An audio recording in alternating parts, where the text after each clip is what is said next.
की आम्ही एक अजून निर्णय घेतला की आपल्याला गडचिरोली हा आपला जिल्हा आज महाराष्ट्रातला सगळ्यात हिरवा जिल्हा आहे, सगळ्यात ग्रीन जिल्हा आहे, सर्वात मोठं जंगलाचं ट्री कव्हर असलेला हा जिल्हा आहे।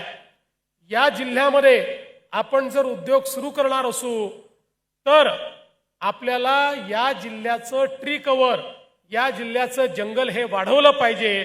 आणि म्हणून आम्ही निर्णय घेतला की गडचिरोलीमध्ये 2 वर्षामध्ये 1 कोटी झाडं आम्ही लावणार आहोत आणि त्यातल्या 40 लाख झाडं लावण्याचा शुभारंभ हा आजच आपण करतो आहोत की ज्यातनं पुढच्या काळामध्ये गडचिरोलीचं ट्री कव्हर वाढेल, या ठिकाणी मोठ्या प्रमाणात पर्यावरणपूरक अशा प्रकारचं काम होईल।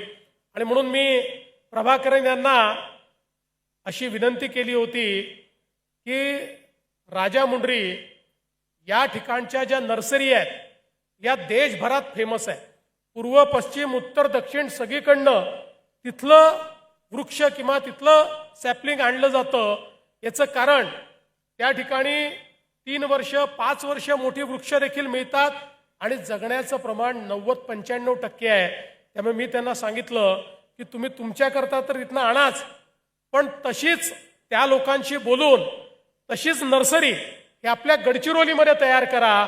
आणि मला आनंद आहे की आता तशीच नर्सरी आता आपल्या गडचिरोलीमध्ये तयार होते आहे। म्हणजे हे जे 1 कोटी झाडं आपण लावणार आहोत हे कागदावरचे झाडं नसतील, मला विश्वास आहे 80% 85% सर्व्हायव्हल रेटनी हे झाडं त्या ठिकाणी असतील।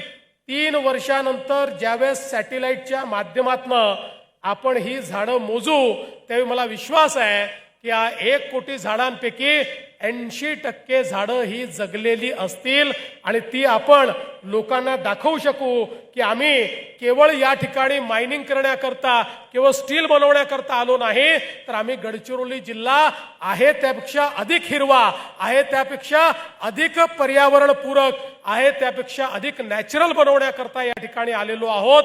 आणि हे कार्य देखील येत्या काळामध्ये आपण पूर्ण करणार आहोत।